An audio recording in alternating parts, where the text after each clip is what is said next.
Isexwayiso. Uma singasukumi sikhulume, ngokuhamba kwesikhathi amanga azoba yiqiniso. Ecosystem. Akukona nje kuphela ukuthi umngcwabo kaChief Buthelezi ubuhlungu, ukhohlakele, mubi kubafelokazi, izingane, abafowabo nodadewabo bezisulu zodlame lwe-IFP.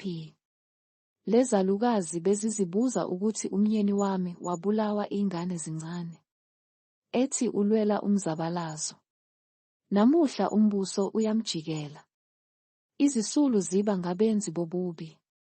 Sikhumbule ukuthi umenzi akakhumbuli, umenziwa uyakhumbula. Lana umenziwa uye osephutheni.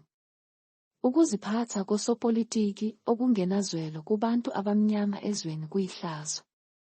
Siphoqekile ukubatshela abezindaba yepropaganda ukuthi bayasihlanyela uma beshintsha umlando wabamnyama. Hlaziya ngokucophelela.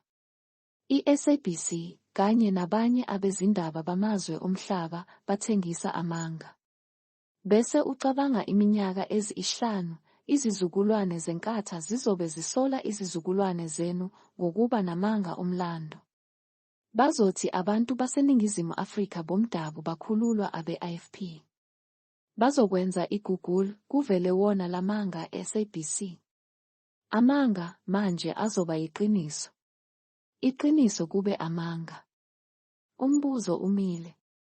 Izizukulwane zenu zizoba naluphi ufakazi?